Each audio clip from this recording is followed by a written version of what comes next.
Alright guys, so did this new Microbrand just nail it with their first watch? That's the question we're going to answer in this video. This is the Zealandic Iceborne. So it's going to be launching on Kickstarter on the 15th of August, but we'll go into the pricing as we get into this. Before we do that though, quickly show you the packaging it comes in, because this is pretty nice too.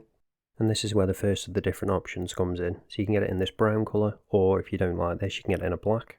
And it is a pretty nice case. Interesting hexagonal shape as well. So I'll quickly open it up, show you what it's like inside before we get into the watch.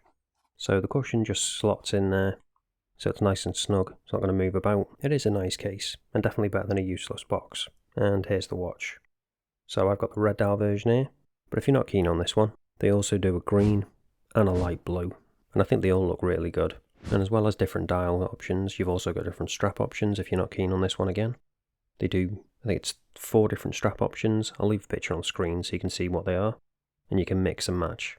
So again, it's nice that they give you the choice of what strap you want. You don't get stuck with a specific one for a specific dial. Considering this is a brand new Microbrand, I think they've thought things through really well. It's a really well executed overall package, I think. But before we go into any more details, first of all let's go over the dimensions. So we've got a diameter of 39mm, thickness of 11.6, lug width of 20, and then the all important lug to lug is coming in at 46.6. So pretty nice compact dimensions there.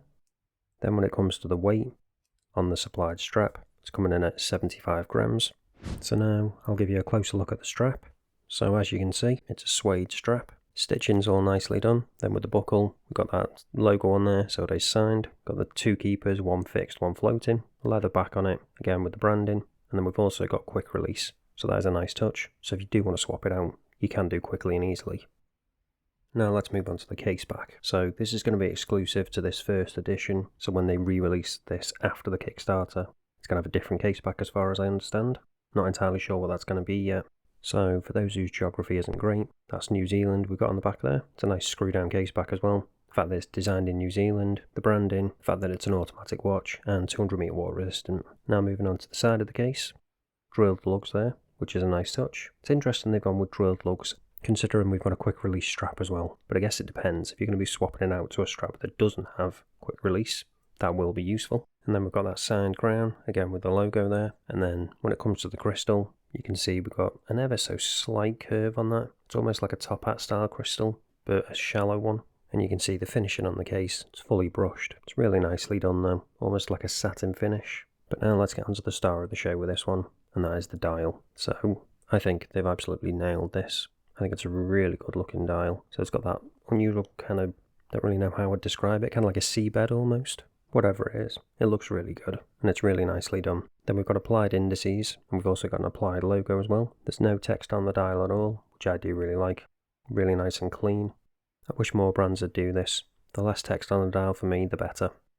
Then when it comes to the hands, you can see they're semi-skeletonized, and then we've got a decent area for lume on them, so we'll be checking that in a bit if the lume is actually any good on this.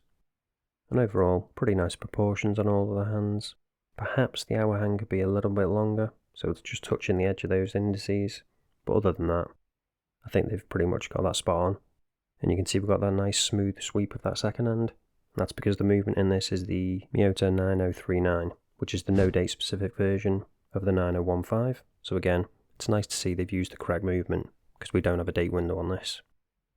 Again, not something you always see, just again, the attention to detail. And the only other thing we've got on the dial is that printed minute track. So I'll quickly show you the movement in action now. So we've got the nice grippy crown there, good size too. So pop it out just to one position. So the second hand's stopped. So we've got hacking, then we can just change the time. And then pop it back in, second hand re-engages. Got hand winding, no issues with it whatsoever. I do like that they went with a nice high beat movement and also the no date specific version of it as well. So you're probably wondering now, yeah, we've got a nice crystal on this, but is it sapphire? So let's check that out now and find out. Using the trusty diamond selector tool. And yep, we have got sapphire crystal. So again, always good to see. So hopefully you can see now, it's shaping up to be a pretty good watch so far. But the question is, what's the Lume like? Is it going to let it down? Or is that where this watch is going to shine? Pun intended. So you can see we've got a little bit there already, but let's charge it up, give it a proper chance. And there we go. So you can see it's glowing really brightly. The colour is a little bit odd. I couldn't quite tell whether it was green or blue to begin with, because it's kind of like a mixture of the two, and there's a reason for that. And that's because this is using C3X1BL, the BL standing for blue. So it's got that blue colour to it, with it being C3. Not that usual, not something I've seen before. If you have, let me know down in the comments. So we've got a good amount on there, with it being applied indices. The hands are perhaps slightly brighter than the indices, but there's no patchiness at all. And we've even got a Lume on that second hand as well. But the question as always is, how long is it going to last? So let's speed this up now and find out. So initially, not a great deal of change, as you'd expect. But are certain bits going to fade before others? That is the question. And if so, which bits are they going to be? But further this is going, it's still looking good. Not really any change. It's faded slightly on the indices, but not too much. The hands are still really bright, including that second hand, surprisingly. Thought maybe that might have faded a little bit before, but it's all looking really good. Really impressive. That C3X1BL definitely doing the job. So hopefully you can see now why I was quite excited about this one. Considering it's the first watch from a brand new Microbrand, I think they've done a really good job. And this is exactly why I love Microbrand watches. They just bring something different. That's why I tend to choose them over the bigger brands, and why I've got so many in my collection, including these ones down here. But there are plenty of others that I've also got, some of which I've bought multiple watches from. So I'll leave a link to the playlist up on the top here, and I'll also leave a link down in the description too. So now, you're probably wondering, how much is all this going to cost you? Obviously with it being a Kickstarter, the prices are going to vary depending on when you get in, but I'll give you the prices for the super early bird. And because it's a New Zealand brand, I'll start with the New Zealand dollars. So it's 719. Then in US dollars, it's 441, 343 pounds, 406 euros. So no, it's not cheap, but in terms of Microbrands and for what it's offering, I think it's pretty on par. And you are getting a lot of really good stuff. You're getting that no date specific 9039 high beat movement. You're getting that really impressive Lume.